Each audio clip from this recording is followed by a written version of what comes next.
बिस्मिल्लाहिर्रहमानिर्रहीम। अस्सलाम वालेकुम। ये video data warehouse and data mining codes की लैब के बारे में है।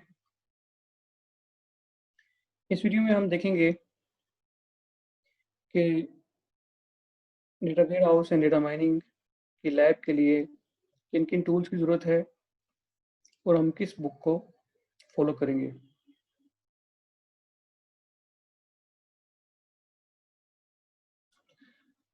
जिस बुक को हम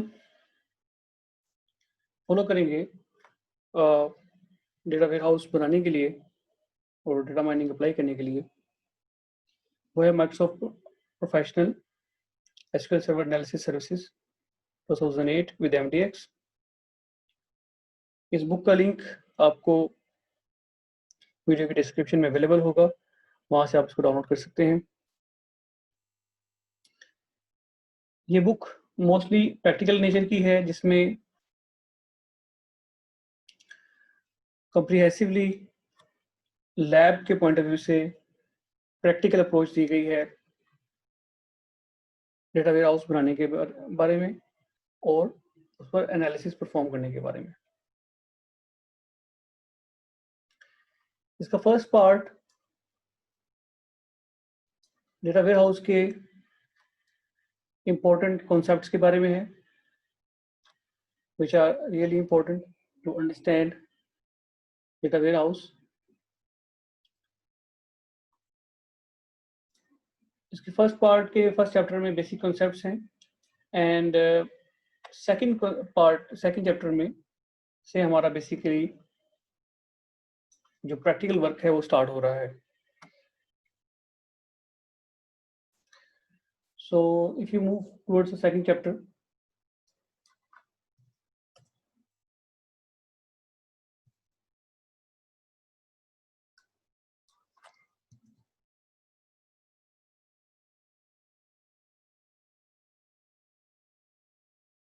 so डेटा वेयरहाउस बनाने के लिए और उस पर एनालिसिस परफॉर्म करने के लिए हमें तीन चीज़ों की ज़रूरत है इनिशियली। सबसे पहले हमारे पास माइक्रोसॉफ्ट एसक्यूएल सर्वर और Microsoft SQL server management studio होना चाहिए एंड देन हमारे पास एनालिसिस परफॉर्म करने के लिए विजुअल स्टूडियो होना चाहिए। इस बुक में इन्होंने बिजनेस इंटेलिजेंस स्टूडियो को यूज़ किया हुआ है, जबकि हम यूज़ करेंगे विजुअल स्टूडियो को। और एनालिसिस सर्विसेज के लिए हम यूज़ करेंगे Microsoft analysis services extension in the visual studio.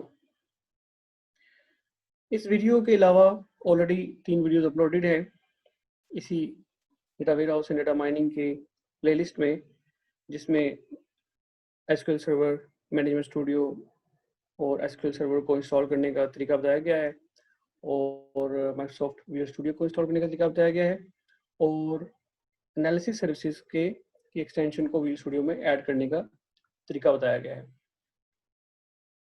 इस लेक्चर में हम इन टूल्स को यूटिलाइज करेंगे to perform our first step. So if you move further, basically starting में कुछ बेसिक डिफरेंसेस वगैरह हैं, you can just skip them. Basically ये बुक थोड़ी सी पुरानी है, तो इसमें एनालिसिस सर्विसेज 2000 से 2008 पे ट्रांसफर होने का बताया गया है, लेकिन हम लेटेस्ट टूल्स को यूज़ करेंगे। हम एसक्यूएल सर्वर का भी लेटेस्ट टूल यूज़ करेंगे 2019 वर्जन और विजुअल स्टूडियो का भी 2019 वर्जन यूज़ करेंगे। So you can skip this part क्योंकि ये जस्ट अपग्रेडिंग का पार्ट है।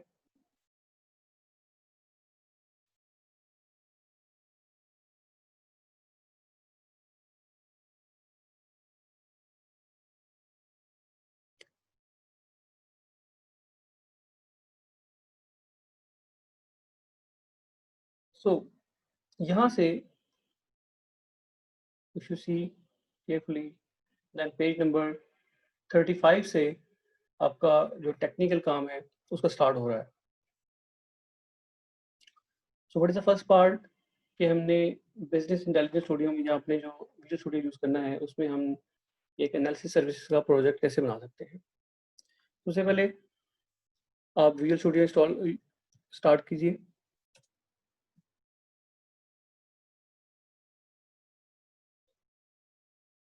इसमें हम ऑलरेडी माइक्रोसॉफ्ट एनालिसिस सर्विसेज की एक्सटेंशन इंस्टॉल कर चुके हैं।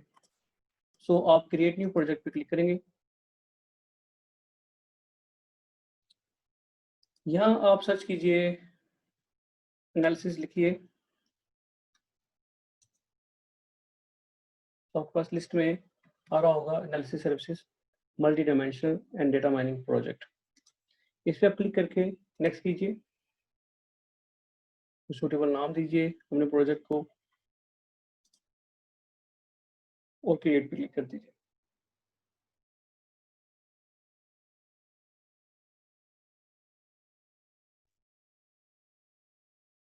सो आपके पास इस तरह से एक प्रोजेक्ट बन जाएगा जिसमें ये हायरार्की मौजूद होगी, डेटा सोर्सेज की, डेटा सोर्स व्यूज की, cubes, dimension, mining structure, roles, assemblies, miscellaneous. So इसके पैरेलल हम चलाएंगे एसक्यूएल सर्वर मैनेजमेंट स्टूडियो।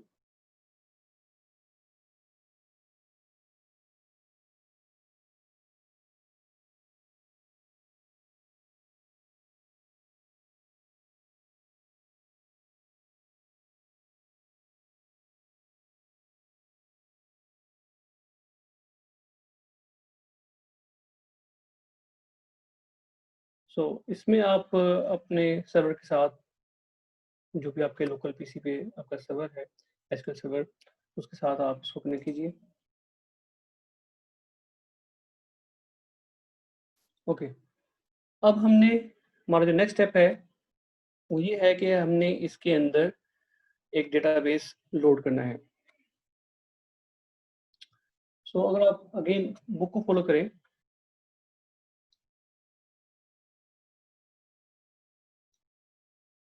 तो हम पहला प्रोजेक्ट जो है विजुअल स्टूडियो में बना चुके हैं एनालिसिस सर्विसेज का, और अब हमने क्या करना है कि डेटाबेस इसमें लोड करना है एसक्यूएल सर्वर मैनेजमेंट स्टूडियो में। तो इसके लिए जो डेटाबेस ये रिकमेंड कर रहे हैं that is adventure works. So adventure works को डाउनलोड करने के लिए आप गूगल पर जाइए,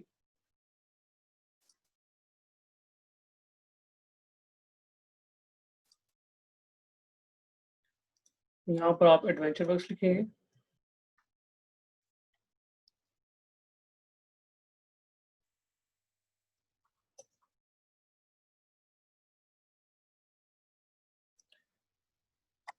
माइक्रोसॉफ्ट की अगर आप बुक को फॉलो करें तो दे आर सेइंग कि you can find it on CodePlex, जबकि इस साइट पर आपको शायद डायरेक्टली ना मिले।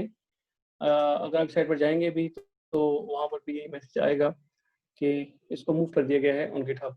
लेकिन आप ये माइक्रोसॉफ्ट की वेबसाइट से डायरेक्टली डाउनलोड कर लीजिए, यहाँ से आप इजीली डाउनलोड कर सकेंगे। फर्स्ट लिंक है, गिटहब से भी कर सकते हैं और देन माइक्रोसॉफ्ट की वेबसाइट से भी कर सकते हैं डाउनलोड। सो एडवेंचर वर्क सैम्पल डेटाबेसेस, यहाँ अगर आप थोड़ा स्क्रॉल डाउन करेंगे तो 3 तरह के हैं, ऑनलाइन ट्रांजैक्शनल प्रोसेसिंग, वर्कलोड आपके पास है, और डेटा वेयर हाउस है। सेम एडवेंचर वर्क का डेटा वेयर हाउस बने हुए हैं, लाइट वेट है, तीनों में रेफरेंसेस लिखे हुए हैं। सो हम करेंगे online transactional processing based database. इसमें चूँकि हमने माइक्रोसॉफ्ट एसक्यूएल सर्वर का भी लेटेस्ट 2019 अपडेटेड वर्जन इंस्टॉल किया है, इसकी वीडियो भी अवेलेबल है, और हमने विजुअल स्टूडियो भी 2019 डाउनलोड इंस्टॉल किया है। सो हम इसका डेटाबेस भी 2019 वाला डाउनलोड करेंगे। इस पर क्लिक करेंगे सो ये जस्ट डाउनलोड हो जाएगा। So I have already downloaded it, so मैं इसको कैंसिल कर दूंगा यहाँ से। सो इसके बाद अगर आप डाउनलोड पे क्लिक करेंगे तो यहाँ पे हमारे पास ये डेटाबेस डाउनलोड होने के बाद नजर आ जाएगा हमारे पास। अब एसक्यूएल सर्वर खोलिए।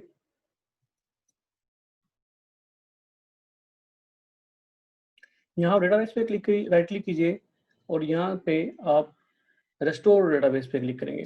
बेसिकली जो फाइल हमने डाउनलोड की है,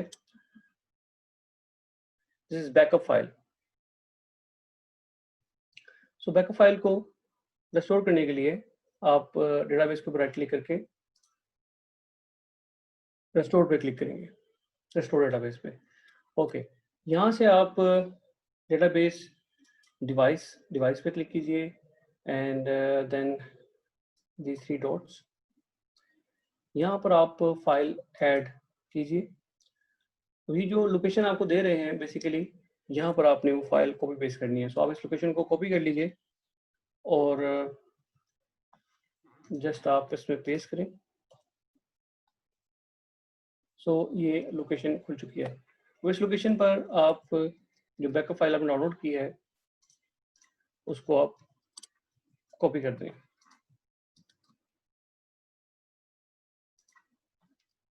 सो जब आप वापस एसक्यूएल सर्वर पर जाएंगे, इसको आप रिफ्रेश कीजिए, ये आपके पास फाइल आ जाएगी। इसको आप ओके करेंगे एंड देन अगेन ओके करेंगे, तो ये आपके पास लोड हो जाएगा इसमें। तो जब आप ओके करेंगे तो आपके पास यूं एडवेंचरवर्क्स 2019 ऐड हो जाएगा।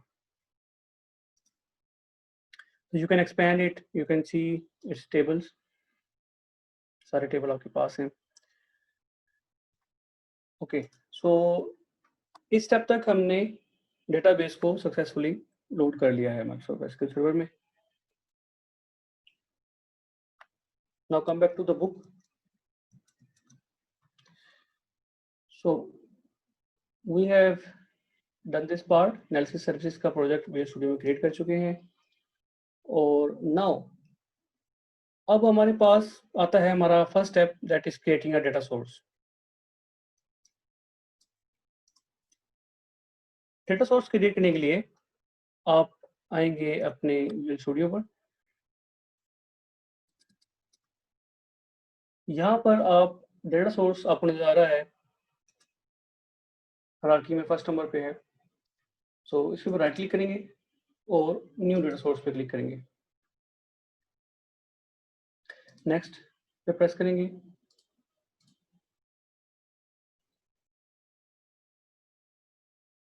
ओके, सो आपके पास, मेरे पास चूंकि ऑलरेडी ऐड हुआ हुआ है तो मैं इसको डिलीट कर देता हूँ ताकि आपको आइडिया हो सके। सो आपने यहाँ पे क्लिक करना है create data source based on an existing और न्यू कनेक्शन, एंड देन आपने न्यू पे क्लिक करना है। न्यू पे क्लिक करने के बाद जब आप इसे रिफ्रेश करेंगे सो ये सर्च आउट करेगा आपके जितने भी अवेलेबल सर्वर्स हैं। सो इसमें आपके पीसी नेम आ रहे होंगे, बट आपने क्या करना है कि आप डेटाबेस एसक्यूएल सर्वर पे जाएंगे। यहाँ से जब आप ये कनेक्ट पे क्लिक करेंगे तो ये आपके सर्वर का नेम है। बेसिकली आपने इसको कॉपी कर लेना है, कैंसिल कर दें कॉपी करके, और यहाँ पर आके आप इसको पेस्ट कर दें। So this is your complete server name. उसके बाद इसको विंडोज ऑथेंटिकेशन पर ही रहने दें, क्योंकि हमने लास्ट वीडियो में जब एसक्यूएल सर्वर को इंस्टॉल किया था तब हमने इसको विंडोज ऑथेंटिकेशन के साथ ही सर्वर को सेटअप किया था। सो इसको आप टेस्ट कनेक्शन कर लीजिए। So test connection succeeded, so okay कीजिए एंड देन जब आप उसको स्क्रॉल डाउन करेंगे ये आपके पास अवेलेबल डेटाबेसेस को दिखा रहा है। सो हम क्लिक करेंगे एडवेंचरवर्क्स 2019 पर, इसको ओके करेंगे तो हमारे पास इस तरह से डेटा कनेक्शंस ऐड हो जाएंगे। इसके बाद आप जस्ट नेक्स्ट पे क्लिक करेंगे। ठीक है, यहाँ से आप जो आपका सर्विस अकाउंट है आप इस पर क्लिक कर देंगे। मोस्टली इसी पर ही क्लिक करके यूजुअली हम आगे चलते हैं, तो इसी को ही आप कंसीडर कीजिए। उसके बाद नेक्स्ट पे क्लिक करेंगे तो अब हमारा डेटा सोर्स नेम आप बाय डिफ़ॉल्ट जो नाम रखना चाहते हैं डेटा सोर्स नेम का वो रख लीजिए। अगर आप इसको रहने देना चाहते हैं तो दैट्स गुड, और जस्ट फिनिश पे क्लिक कर दीजिए। सो you can see data source है। सो इस स्टेप में हमने अपना डेटा वेयरहाउस बनाने का फर्स्ट स्टेप सक्सेसफुली कंप्लीट कर लिया है। We have successfully made our data source. We have successfully added our data source. So you can see you have covered all of these steps. You can also take guidance from the book as well. These are the same steps that I guided you. So यहाँ तक हम इस video में काम कर चुके हैं. We have created our data source successfully. Hopefully you have learned. So next step हम देखेंगे next video में. Thank you so much. Allah Hafiz.